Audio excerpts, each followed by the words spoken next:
So ninashukuru Bwana sana. Nataka kuomba pamoja nawe, na tukimaliza kuomba tutaweza kusikia neno neno la Bwana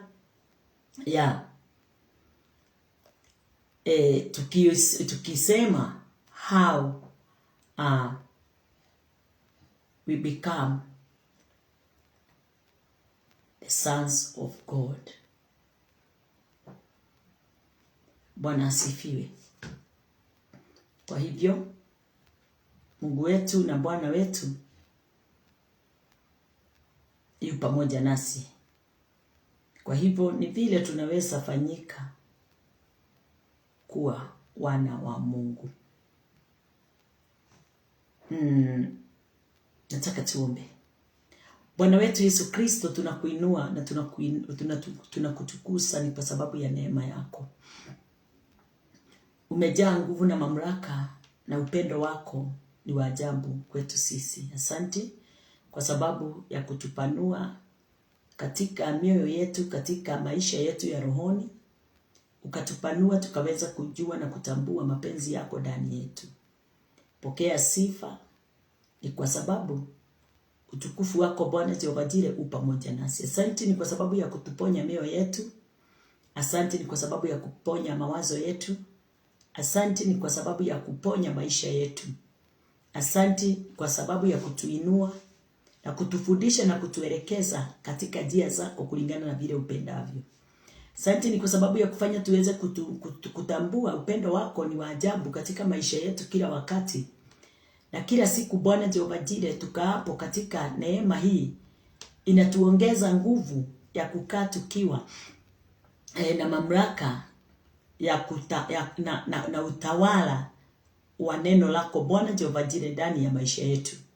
Pokea sifa. Tumefunguliwa na tumenaona habari, macho yetu ya kiroho inaona, masikio yetu ya kiroho inasikia. Umefanya neno lako liweze kuwa uweza wetu, nguvu zetu na ufunuo ndani yetu. Mfalme, pokea sifa Bwana wetu Yesu Kristo. Hakuna jambo lisilowezekana kwako kwa wale wote waaminio.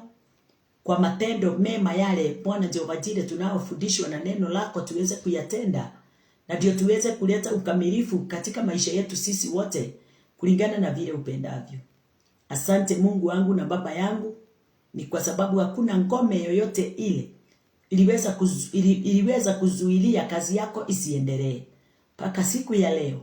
Hakuna ngome yoyote ile, ufalme wowote ule, mamlaka yoyote ile, mausultani ama demon sinaweza zuilia kazi yako Bwana kuendelea. Ni kwa sababu mamlaka yote na nguvu zote zinatoka kwako wewe Baba yangu. Ninakutukuza na ninakuinua. Baraka yako Bwana iandamane pamoja na watu wako ya neno lile tunaenda kulisungumzia. Tukiangalia tukiona ya kwamba vile tunafanyika kuwa watoto wa Mungu, na kulingana na neno lako Bwana ndilo linatufundisha na kutuelekeza kulingana na vile tunaweza tambua mambo hayo katika asili ile imefichwa ndani ya neno lako. Pokea sifa Bwana wetu, pokea utukufu mfalme wangu. Katika jina lako Yesu Kristo tumeomba na tumeamini. Amen, amen, amen. Katika neno la Bwana tunaangalia, nataka tuweze kuangalia neno katika kitabu ya Hebrews 9.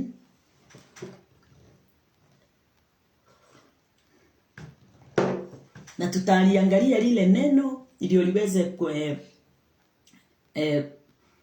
kutuongoza kulingana na vile linavyofaa. Na nafasi ile nataka tuweze kuangalia katika kitabu ya Hebrews 9. Katika kitabu ya Hebrews 9, na tutaweza kulisoma hilo neno Hebrews 9 mstari wa 28. Wacha nifungue Kiswahili ndio tuweze kuandamana vizuri. Hebrews 9:28.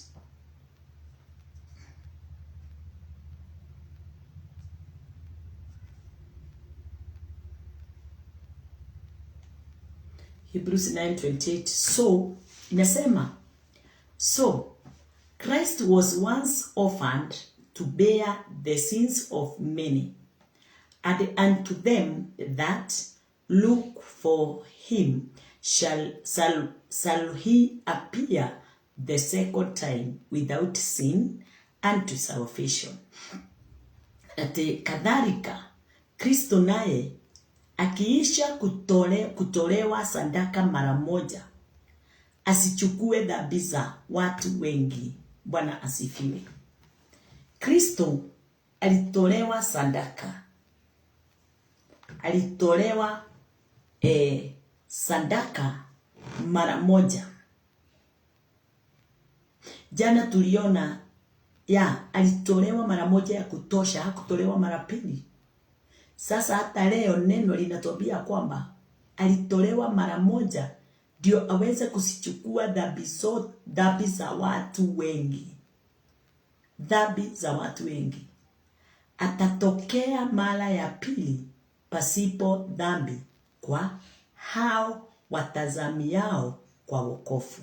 Ukweli, wakati Kristo Yesu alipokuja katika ulimwengu, alikuja akiwa mkamilifu, akiwa hana dhambi. Baada ya 3.5 years akakaa pamoja na wanadamu. Alichukua dhambi yote iliyokuwa na wanadamu. Alichukua dhambi yote ya ulimwengu. Na ninafurahi sana kwa sababu siku ya 3 akafa. Siku 3 alikufa katika kifo ya msalaba. Akazikwa na siku ya 3 akafufuka. Na hiyo siku ya 3 kufufuka kwake, alifufuka pasipo dhambi.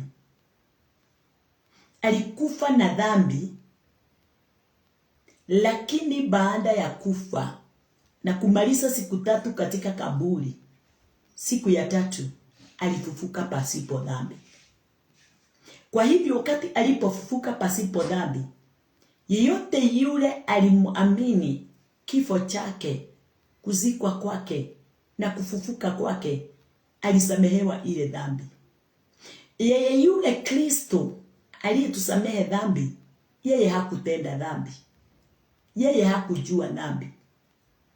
Yeye alichukua dhambi. Yeye hakufanya dhambi. Hakuijua dhambi, lakini aliichukua dhambi kwetu. Sisi tukamfanya kuwa mwenye dhambi pasipo yeye mwenyewe kutenda dhambi. Yeye alikuwa mkamilifu, mwaminifu, mtu mwenye upendo na huruma nyingi. Na kwa hayo ikasababisha yeye aweze, upendo wake uweze kuja mpaka kwetu. Ulioverflow, ulipita mpaka ukakuja kwetu. Akatusamehe ile dhambi ilikuwa inafanya tuweze kuitwa wenye dhambi. Dhambi ile ilikuwa imetukomesha na kutuua. Dhambi ile ilikuwa inanena tu kifo ndani yetu, laana ndani yetu.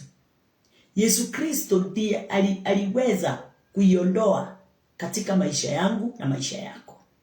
Kwa hivyo mimi na wewe tumeshasamehewa dhambi.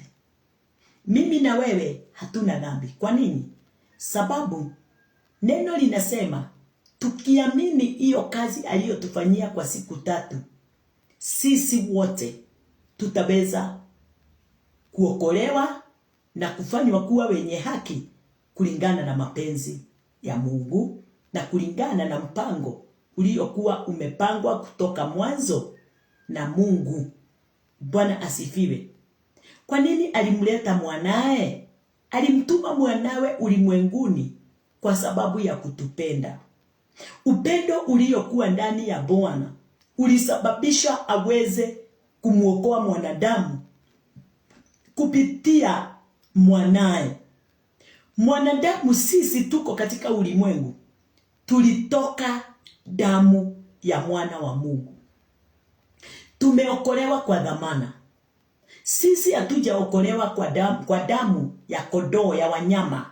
Sisi tumefunguliwa kupitia dhambi ya mwana wa Mungu, Kristo Yesu.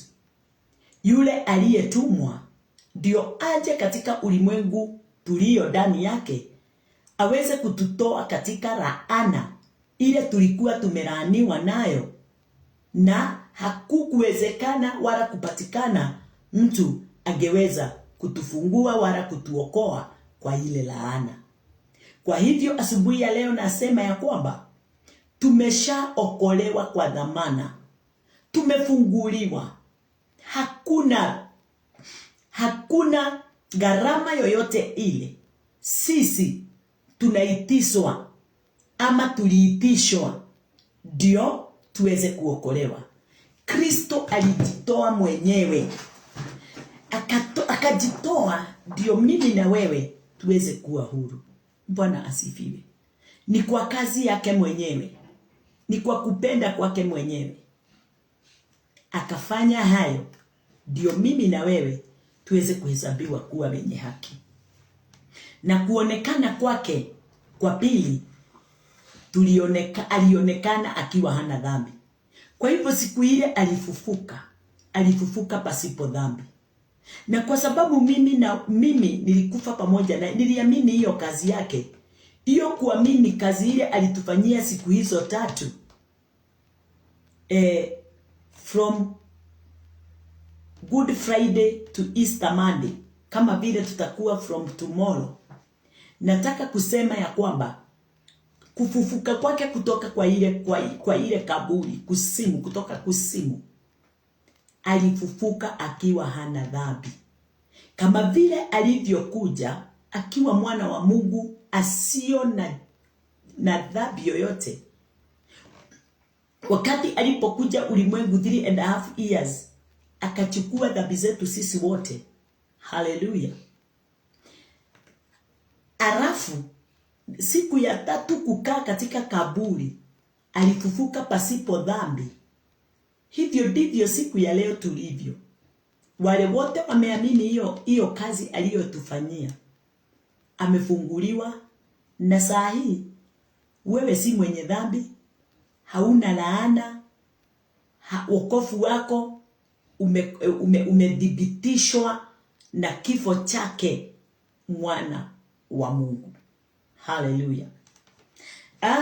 Tukiendelea, jana tukaweza kuangalia mstari katika kitabu ya John. Nafikiria tulimalizia na hiyo ya John 11:25.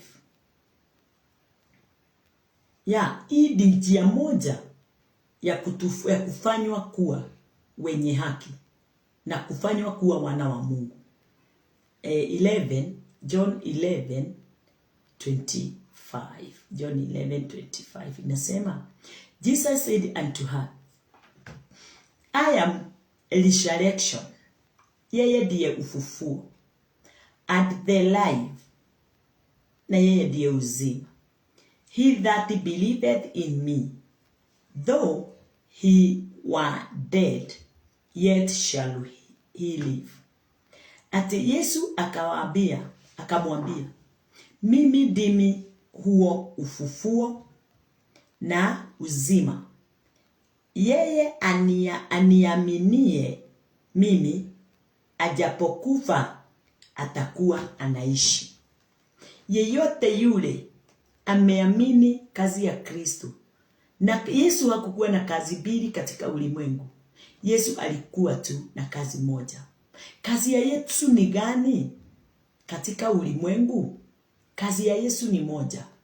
Ni kufa, kusikwa na kufufuka na kuwaokoa wale wote watakaoamini hiyo kifo aliyokufa, kuzikwa aliyozikwa na kufufuka aliyofufuka. Wale wote wameamini hayo, wamekuwa katika moyo mmoja pamoja naye. Hallelujah. And whosoever believed and whosoever liveth and believeth in me shall never die. Bwana asifiwe. Yeyote yule atakaye muamini, naye kila aishie na kuniamini hata kufa kabisa hata milele. Haleluya. Utaishi wewe ulio hai na umemwamini Kristo. Hautapatana na kifo. Bwana asifiwe. Ni huu mwili tu utanyakuliwa, lakini wewe utaishi milele. Mwili tu ndio utanyakuliwa, lakini ama utamezwa lakini wewe utaishi. Nashukuru Bwana kwa sababu ya kufanya nikaweza kujua mambo kama haya. Sikuwa ninajua hata mwili unafanyika namna gani ndio mwili uweze kuondoka. Kumbe unamezwa na utu wa ndani. Mtu ako na pati mbili katika maisha yake. Kuna utu wa ndani na kuna utu wa juu. Utu wa juu unamezwa na utu wa ndani wakati wako wa kuondoka katika ulimwengu ukifika. Mtu wa ndani ndio anameza mtu wa juu. But wakati kama huu niko hapa, mtu wa ndani, mtu wa juu anaonekana sana akiwa na nguvu. Mtu wa juu ako na uwezo sasa hivi. Mtu wa juu anaweza fanya jambo lolote na ataonekana na macho ya watu. But kuna wakati utafika, mtu wa juu atakosa nguvu. Mtu wa juu akilala akose kuamka. Mtu wa juu ashindwe na kuongea, ashindwe na kutembea, ashindwe na kutenda jambo lolote. Na wakati huo ndio neno linasema mchanga utarudi katika mchanga. Mahali huu mwili unaotenda haya yote ulitoka, utarudi mahali pake. Lakini mtu wa ndani saa hiyo ndiye atakuwa na uwezo wote na mamlaka yote na nguvu zote katika mkono wa Bwana wa kulia katika ufalme wa Mungu. Haleluya. Na saa hiyo wakati huo mtu wa ndani atakuwa amemeza mtu wa nje. Mtu wa nje atalala, lakini mtu wa ndani atatawala milele na milele. Na mtu wa ndani ndiye mimi. Mtu wa ndani ndiye wewe. Huyu wa juu atachukuliwa, ataondolewa. Huyu wa juu atamezwa. Na akimezwa, wewe ndiye utabaki ukiwa mtu wa ndani. Yule Kristo Yesu anasema ya kwamba kwa hakika ukimwamini yeye, haleluya, hautakufa milele. Yesu hasemi juu ya mwili, haneni juu ya mwili huu, ananena juu ya mtu wa ndani. Yule yeye alikufa kwa ajili yake ndio asife, asipatane na kifo. Wewe unaamini Kristo, hautapatana na kifo, hautapatana na laana. Magonjwa haitakuweza, hali zitainuka kwa njia nyingi, lakini wewe umepandwa juu ya jiwe. Wewe umewekwa juu ya jiwe, na jiwe ndiye Kristo. Utawala wako utakuwa katika ulimwengu, na utatawala ulimwenguni kwa uwezo na kwa nguvu na kwa mamlaka. Wakati utakapokuwa katika huu mwili na wakati utakuwa umeondoka katika mwili. Bwana asifiwe. Uwezo wa Bwana na mamlaka ya Bwana haitakuondoka wewe. Haleluya. Asubuhi ya leo ninasikia nikiwa na amani na furaha tele, kwa kutambua na kujua ya kwamba niko chini ya mwamba. Ule mwamba hauwezi tingizika. Ule mwamba umejaa. Asante sana Caroline, asante sana Jespita. Tukaribishane. Ule mwamba hauwezi tingizika. Niko chini ya pendo. Upendo ule hauwezi ondoka wala kumelt. Hauwezi ondoka. Bwana asifiwe. Mamlaka ya Bwana imenificha mimi, inanitawalia mimi. Kwa hivyo sitaondoka kamwe katika ufalme wake ni kwa sababu amenitia nguvu, amenitia uzima ndani yangu, amenitia uwezo wa kuishi milele. Haleluya. Yesu anasema hata niacha, na mimi nasema hata wewe hata kuacha, na hakuna wakati hali sitaweza kukukomesha. Hali hasina nguvu ya kukukomesha. Bwana asifiwe. Hakuna kitu kitaweza kusimama kiweze kukukomesha. Upendo wa Bwana, nguvu na mamlaka yake si pamoja nawe. Mahali pale ninaangalia, ninaona ya kwamba wakati ule Kristo Yesu alikuja na akachukua dhambi zetu. Yeye alikuja na imani. Aliondoa sheria ile ya matendo, akatupa imani. Na hiyo imani katika Kristo inafanya mwanadamu yeyote yule anayemwamini Kristo aweze kuondokewa na dhambi zake. Ile imani, faith in Christ, inaondoa mwanadamu, inaniondoa, inakuondoa katika dhambi, na inakupa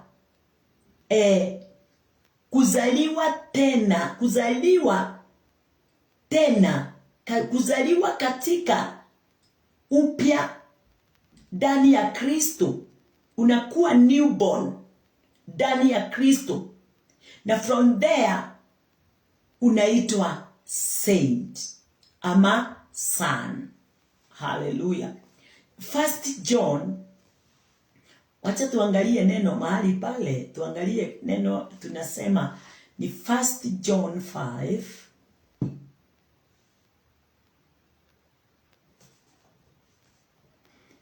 First John 5:1. First John 5:1 inasema, whosoever believeth that Jesus is the Christ is born of God, and everyone that believeth him that begot love him, also that is begotten of him.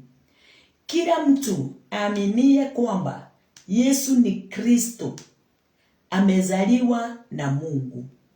Yeyote yule anayemwamini Kristo mwana wa Mungu, neno linasema ya kwamba amezaliwa na Mungu. Kwa hivyo wewe umezaliwa na Mungu kwa sababu umeamini kazi ya Kristo. Haleluya. Wewe umeokolewa na Mungu kwa sababu umeamini kazi ya Kristo. Kazi ile Kristo alitufanyia ni kutufia na kututoa katika dhambi na mauti. Sins and iniquities zikaondolewa kwetu, tukahesabiwa kuwa wenye haki kwa wema na neema ile Kristo Yesu alipeana. Na sasa ndio Kiswahili inasema ati kila mtu aaminie kwamba Yesu ni Kristo amezaliwa na Mungu, na kila mtu ampendaye mwenye kuzaa ampenda hata yeye aliyezaliwa na yeye. Bwana asifiwe. Huyu ni Mungu wetu anayefanya hiyo kazi. Haleluya. Tuingie katika mstari wa 5 inasema, who is he that overcometh the world, but he that believeth that Jesus is the Son of God. Mwenye kushinda ulimwengu ni nani?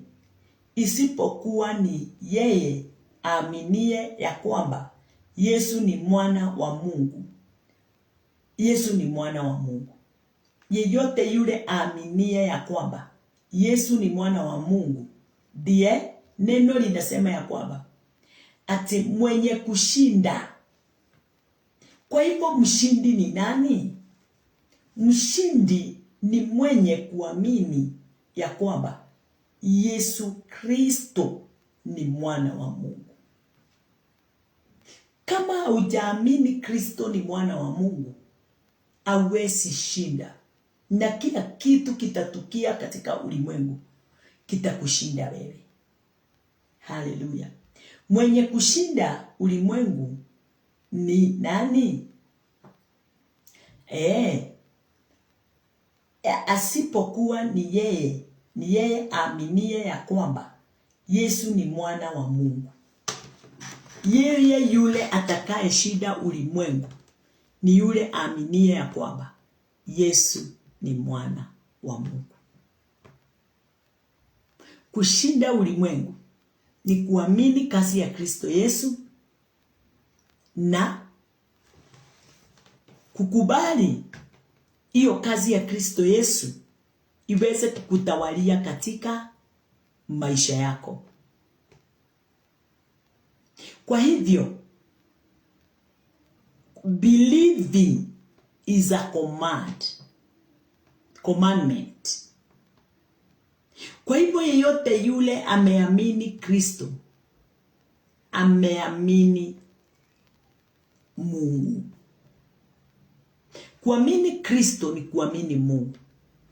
Kumpenda Kristo ni kumpenda Mungu.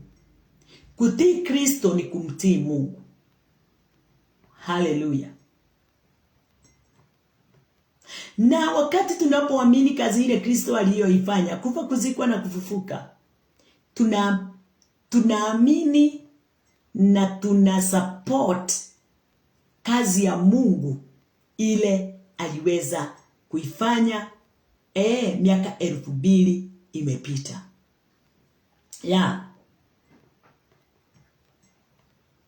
Imani ndani ya Kristo ni lile jambo linawezesha a sinner to be born again. Mwanadamu chanzo chake ni anakuwa mwenye dhambi. But wakati anapoamini imani katika Kristo, anakuwa na imani katika Kristo, ana believe in him, from there anajikuta amezaliwa mara ya pili. Wacha tuangalie 1 John 3. 1 John 3:23. 1 John 3:23 inasema, and this is his commandment. Kwa hivyo that we should believe on the name of his son Jesus Christ and love one another as he gave us commandment. Kwa hivyo kuna commandment Christ alipeana, iko katika kitabu ya 1 John 3:23. Hiyo commandment ni gani? Believe. That we should believe, and this is his commandment, that we should believe. Kwa hivyo believe ni commandment from God. Number 2, kitu ingine tunaweza angalia ni ya kwamba hapo B inasema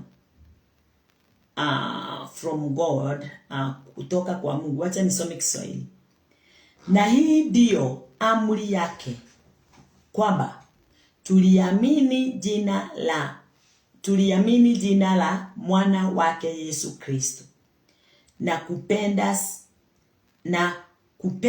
kupendana sisi kwa sisi, na kupendana sisi kwa sisi. Hata kupendana ni commandment. Kama alivyotupenda, alivyotupa amri. Kwa hivyo believing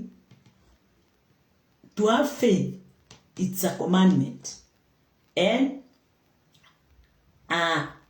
love one another, it's another commandment. Na hizi commandment ni za nani? Christ. Christ alisipeana. Tukiendelea tu na kuangalia. Kwa hivyo, wakati tumesimama katika nafasi ile, tunafanyika kuwa righteous by faith,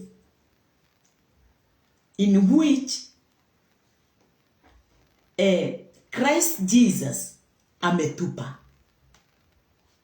Bwana asifiwe. Na tunakuwa na hiyo righteousness by faith kwa ile kazi Kristo Yesu ameifanya. Ile kazi Kristo Yesu ameifanya imefanya tuweze kuitwa wenye haki, wakamilifu. Imefanya tuweze kufanyika kuwa perfect. Hallelujah. Kwa sababu tumeamini vile amefanya. Katika kitabu ya John 14,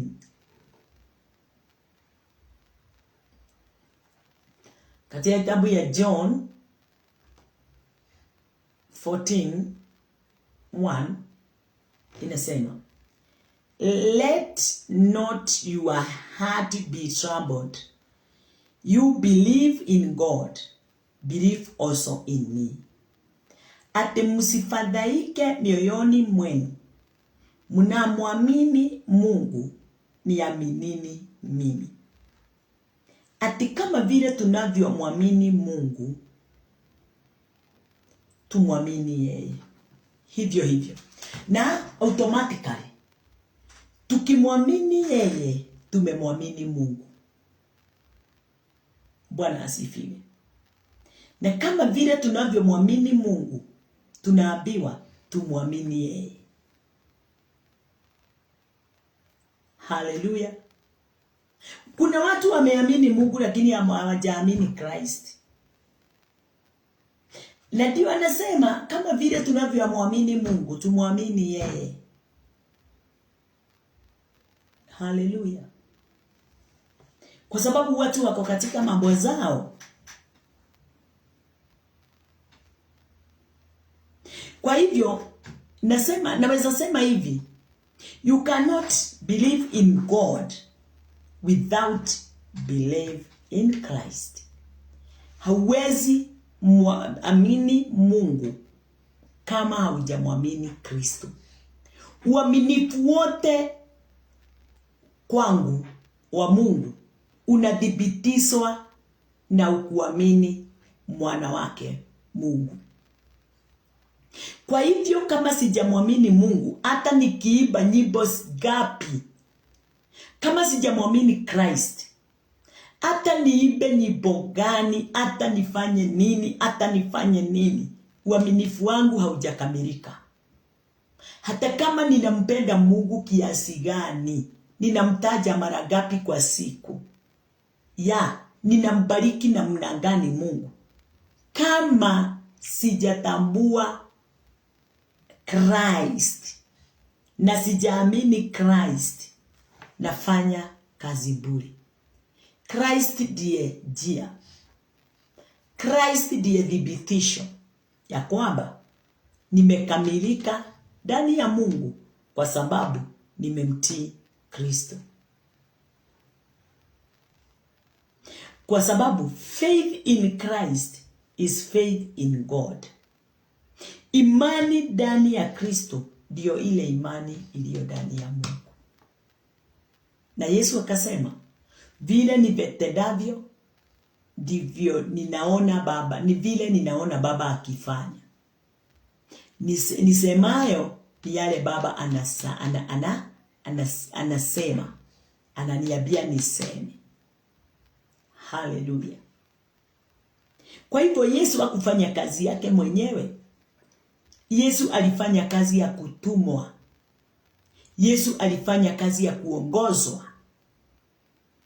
Yesu alifanya kazi ya Mungu. Hakufanya kazi yake Mimi leo hapa, ukweli ni ya kwamba kwa uhakika sifanyi kazi yangu. Kazi ile ninayoifanya ni yake Baba. Ni yake Baba kupitia Mwana. Mwana yu ndani yangu. Na ninafanya kazi ya Mungu kumpitia yeye. Katika imani yake yeye mwenyewe amesababisha mimi niweze kuwa katika ile imani sawasawa na vile naye anayeamini Baba yake. Ninamwamini kama vile naye anayeamini Baba. Ninafanya kama vile na yeye anafanya kulingana na vile Baba alimuongoza. Kwa hivyo mimi na Kristo hatuna tofauti. Kristo amenifanya niweze kuwa niweze kudhibitika kwake kwa haki. Kwa hivyo mimi mawazo yangu na mawazo ya Kristo imefanyika kuwa moja. Maisha yangu na maisha ya Kristo imefanyika kuwa moja. Haleluya. Ile kitu iko ni ya kwamba mimi niko tofauti ni moja. Mimi niko ndani ya mwili.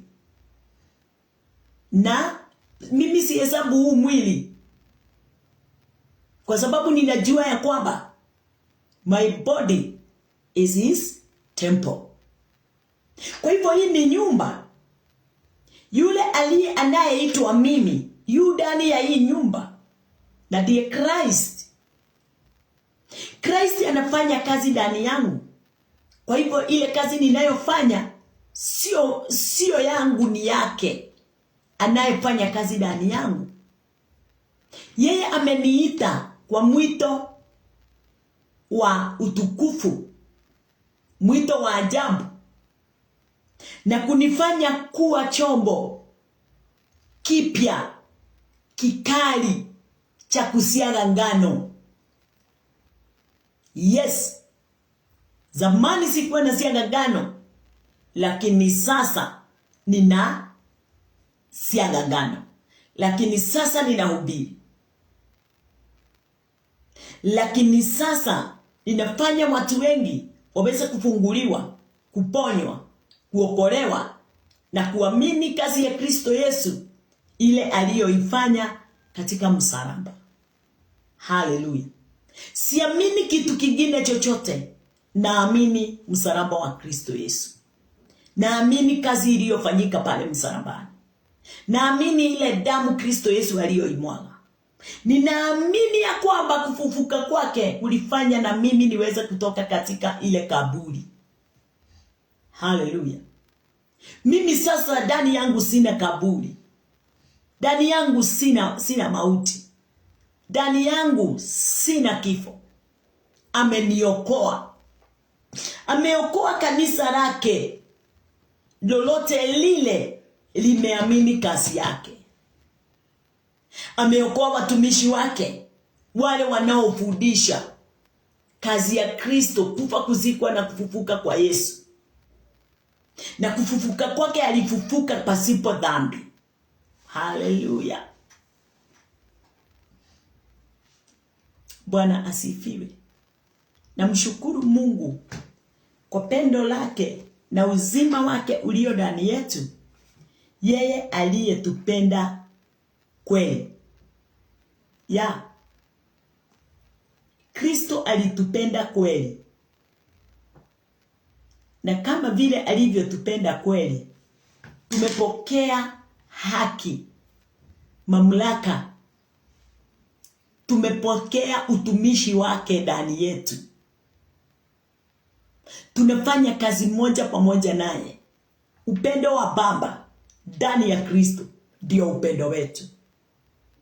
Uwezo wa Baba ndani ya Kristo ndio uwezo wetu. Haleluya, haleluya, Bwana asifiwe. Uzima na uzuri, wema wote wa Baba ndani ya Kristo ndio wema wetu, uzima wetu na uzuri wetu. Urembo wote wa Mungu umo ndani ya Kristo ndio tumeupokea ule urembo wa Mungu katika Kristo. Wokovu wake tumeupokea katika Kristo. Mwokozi wetu Yesu Kristo. Ninakupenda. Haleluya, Bwana asifiwe. Kwa hivyo hauwezi amini Kristo, hauwezi amini Mungu kama haujamwamini Kristo. Kwa sababu imani iliyo ndani ya Kristo ndio ile imani iko ndani ya Mungu wetu Baba. Katika kitabu ya John 17, hii ni njia moja ya kutufanya kuwa wakamilifu ndani ya Kristo. John 17 mstari ni wa 3. Inasema, and this is life eternal, that they might know thee, the only true God, and Jesus Christ, whom thou hast sent. Atena uzima wa milele ndio huu, wakujue wewe Mungu wa pekee wa kweli, na Yesu Kristo uliyemtuma. Wakujue wewe. Na uzima wa milele ndio huu. Kwa hivyo uzima wa milele ni mtu. Uzima wa milele si kitu. Uzima wa milele ni mtu. Na mtu yule anaitwa uzima wa milele ni Christ. Kwa hivyo kama unahitaji uzima wa milele, ni lazima uwe kwa Kristo, si kwa God. God hapeani uzima wa milele. Na hata kama anapeana, unapitia kwa Kristo. Uzima wa milele unapokelewa na yeyote yule yu ndani ya Kristo. Ukiwa nje ya Kristo hauwezi pokea uzima wa milele. Ukiwa nje ya Kristo. Kwa sababu neno linatuambia Mungu anaonekana ndani ya Kristo. Mungu anasikika ndani ya Kristo. Mungu hufanya kazi yake kupitia Kristo. Haleluya. Ninakupenda.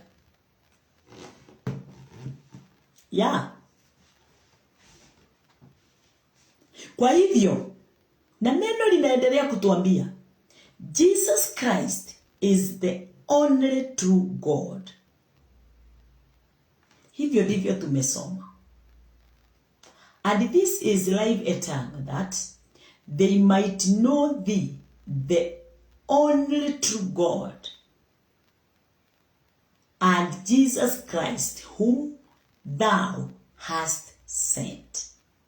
Kwa hivyo, Christ, Jesus Christ, is the only true God.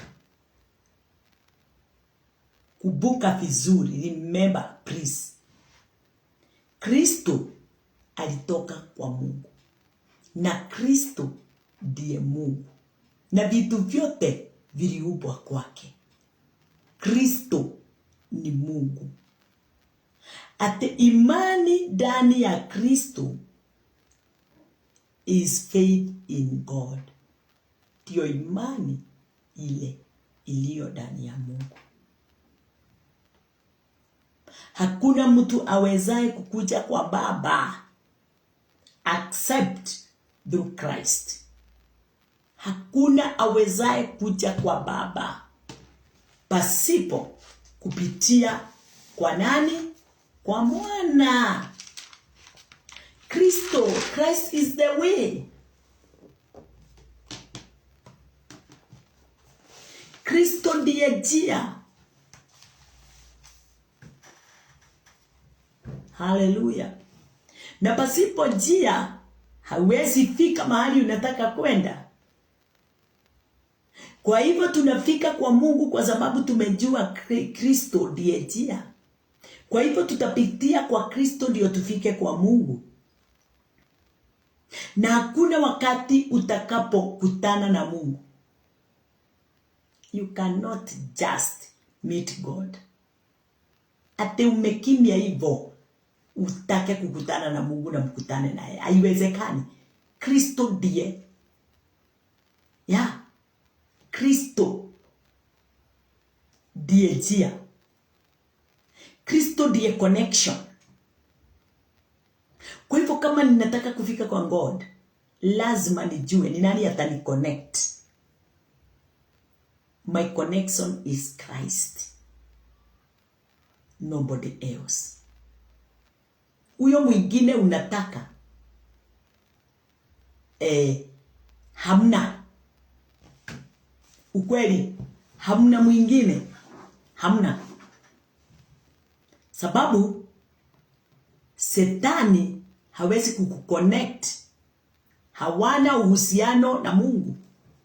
Your father, your mother, your pastor hawezi. Hallelujah. Only Christ, faith in Christ can connect you with God. Hallelujah. Bwana asifiwe. To meet God is to meet Christ. Kupatana na Mungu, you must first of all meet with Christ. Ndio wakati ule mtaweza kupatana na Christ, uweze kutambua njia ya kwenda katika uzima wa mbinguni ni Christ. Colossians 1.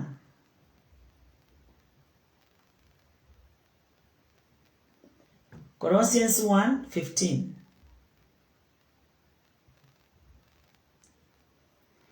Who is the image? Yes. Kwa hivyo midpoint ni Christ. Who is the image of the invisible God, the firstborn of every creature. Naye ni mfano wa Mungu asiyeonekana, mzaliwa wa kwanza wa viumbe vyote. Christ is our firstborn. Yeye ndiye alitangulia kwa vyote. Yeye ndiye alitangulia na yeye ndiye alifanya mambo yote. Bwana asifiwe. Sio wewe, sio mama yako, baba yako. Hapana, ni Christ. Yeye ndiye alitangulia from the beginning.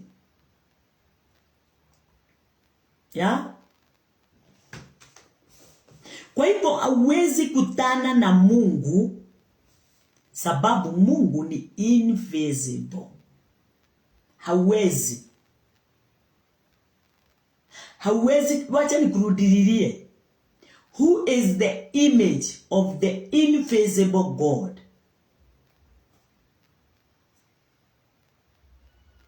Yesu ndiye meeting point. Ndio uweze kumtambua Mungu na kumwelewa Mungu na kumuona Mungu. Ukimuona Christ, umemuona Mungu. Ukiguza Christ, umemguza Mungu. Ukisikia Christ, kwa sababu aliletwa akiwa image Christ. Na Mungu na inasema Mungu ni invisible, ni kitu akionekani. Mungu haonekani na macho, naked eyes. Lakini Yesu akiwapo pale, Mungu hapo. Yesu akionekana na wale walimuona hapa kwa hapa, Mungu anaonekana. Hallelujah. Kwa hivyo nashukuru Bwana ni kwa sababu ya neno lake kutuelekeza na kutufundisha na kutuonyesha kazi ya Kristo, ya Mungu vile inafanyika ndani ya Kristo, kazi ya Mungu vile inavyofanyika ndani ya Kristo. Hallelujah. Jesus, kazi ya Kristo ni kufanya mambo yale hayaonekani iweze kuonekana. Hallelujah. Vitu zile hazionekani siweze tambulika vyema. Kwa hivyo wakati tunapomuona Yesu, tunamuona Mungu. Hallelujah. Jesus. Wakati nilipokuwa ninafikiria juu ya hiyo neno, kwa hivyo face of Christ, Yesu ndiye face of Christ. Yesu ndiye uso wa Mungu. Hallelujah. Yesu ndiye uso wa Mungu. Kwa hivyo kukuja kwa Yesu kwetu ni kukuja kwa Mungu kwetu. Yesu kuja kwetu ni kukuja kwa Mungu kwetu. Yesu kuingia kwetu ni kuingia kwa Mungu kwetu. Kwa hivyo Yesu, yeye yule anaitwa Yesu aliye ndani yangu, ya kadhalika Mungu yu ndani yangu.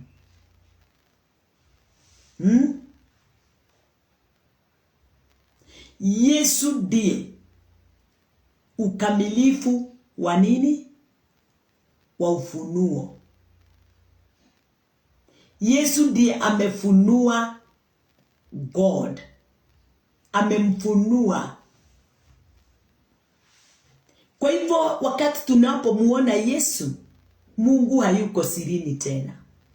Sababu Yesu amemfunua. Yesu amemuonyeshana. Sababu ndio exact image ya vile Mungu alivyo.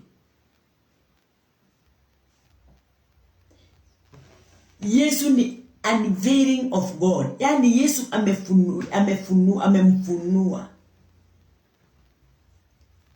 Unveiling of God. Amemfunua Mungu. Yesu akiwa papo, Mungu yuko pale. Kwa sababu yeye, Mungu na Kristo wamefika kuwa mmoja.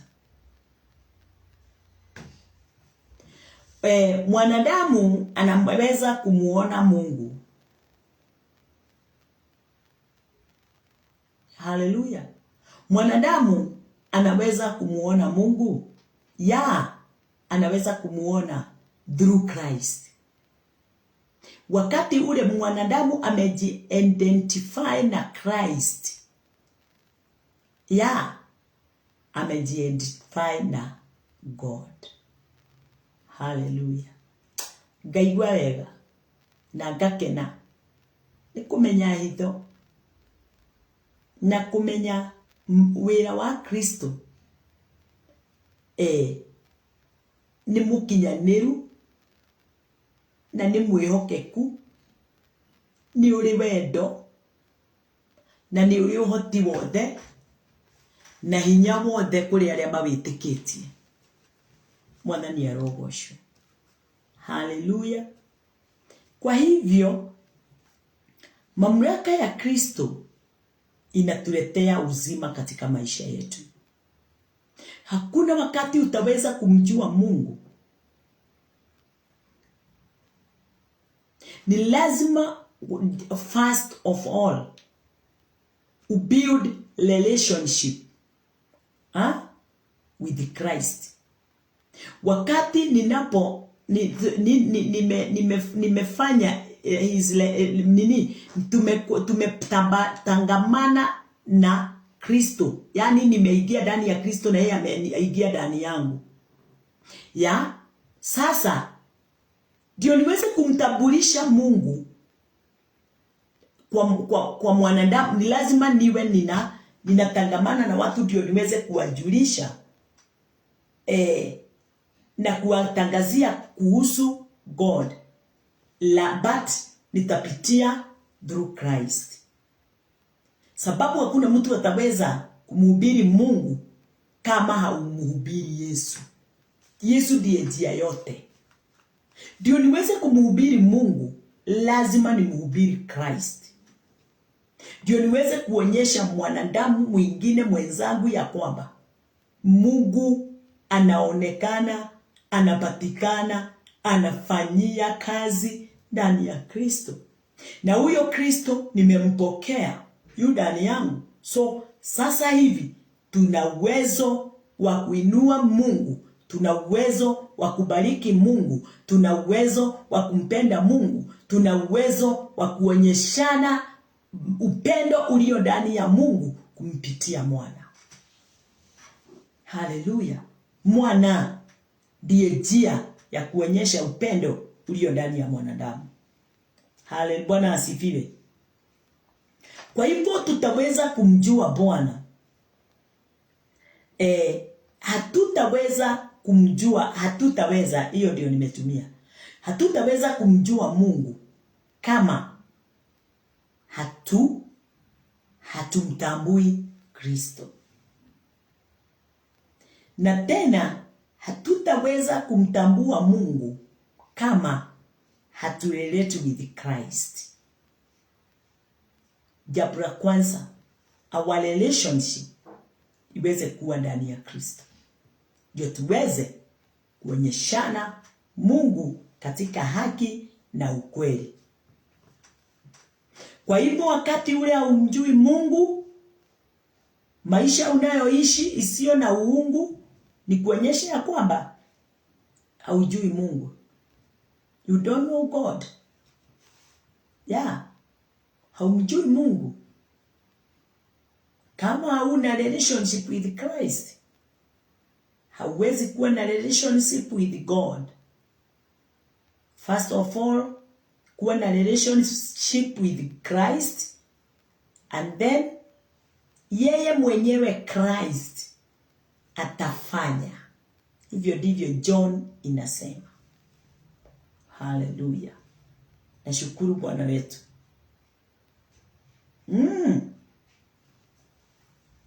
Unaweza kuwa ndani ya nyumba ya Bwana, kanisa, miaka 50, 100 years, but you don't know God. Haumjui Mungu. Kwa sababu gani? Hauna relationship with Christ. Haujakubali kuingiana na mwana wake Mungu. Na utakaa pale ndani ya nyumba la Bwana, kanisani, ukiwa haujamjua Mungu. Ukitoa sadaka, ukitoa tithe, ukiwa na majina 3 ya Kiingereza, John Peter, utakuwa na mengi ya ubatizo, lakini please my dear, haujui Mungu. Sababu connection yako na Mungu ndio iweze kuwa katika uweza ni Christ. Haya. Todo ndũngĩmenya Kristo hatarĩ, ndũngĩmenya Ngai hatarĩ Kristo. Ya. Oe Kristo nginya ha? Wamjua Kristo mpaka wapi? Wamtambua Kristo vile kiasi kile unajua Kristo ndio kiasi kile unajua Mungu. Kiasi kile unampenda Kristo ndio kiasi kile unampenda Mungu. Hallelujah. Unampenda Kristo, unamjua Kristo mpaka wapi?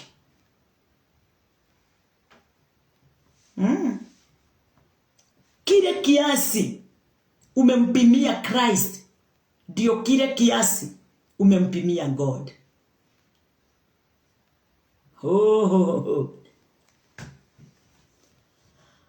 Ya.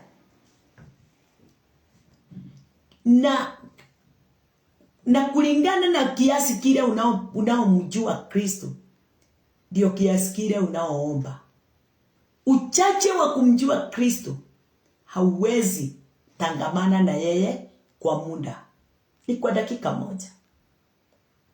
Mambo yako yote ni duni. Mambo yako yote ni rahisi. Na hivyo ndivyo unatangamana na Mungu wako. Kwa hivyo kumjua Mungu ni kuwa na uzito na kuwa deep kwa kumtambua vyema kwa kweli. Na ni lazima uweze kumjua Christ beyond prayer. Bwana asifiwe. Umjue Mungu Christ kabisa, udani, Wacha kutembea na maombi kila mahali. Maombi na fasting. Hizo zote hizo zote ni tumaua tu, ni kitu ya kutokea alafu inaondoka. Jua Yesu kwanza. Hallelujah. Ukijua Yesu ndio utaweza kujua kuomba. Na utaweza kumuomba Mungu mwenyewe. Kwa sababu Yesu ndiye mjue sana kwa wingi.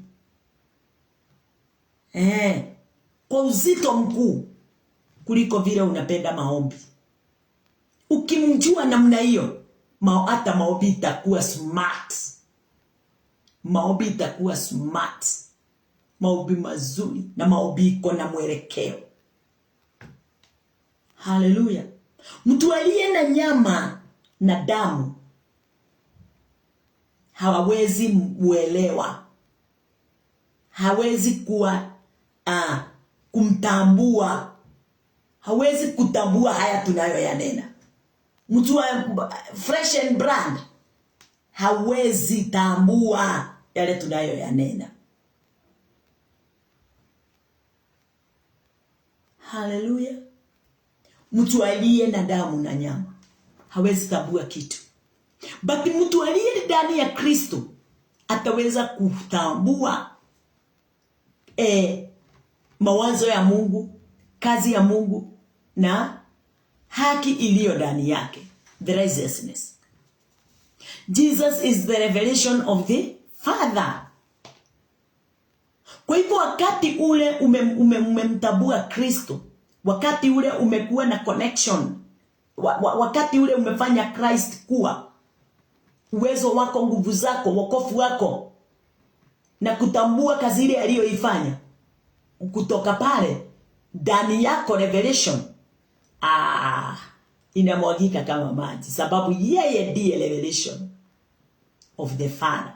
Yeye si ndiye revelation.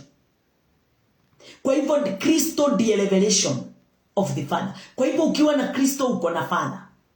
Na ukiwa na Kristo utatambua mambo yote yale Father anajua na ako nayo, utayatambua. Nashukuru sana Bwana sababu ya time mpaka mahali tumefika. Time yangu imekwisha. But nakupenda sana wewe. Tuko pamoja nawe siku ya leo. Hata kama nimeingia late kidogo, lateness haijalishi. Kile kinajali ni nini? Ni kutosikia kile umesikia. Na kama umesikia, ubora wote wa neema ya Kristo, uweza na uzima wake zimo pamoja nawe. Nakupenda. Siku ya kesho tuko pamoja tu. Tutanena na wale watakuwa ndani ya fellowship. Tutaweza kunena mambo mengine kulingana na vile tutawezezwa na Roho wa Bwana siku ya leo. Bye bye, nakupenda sana.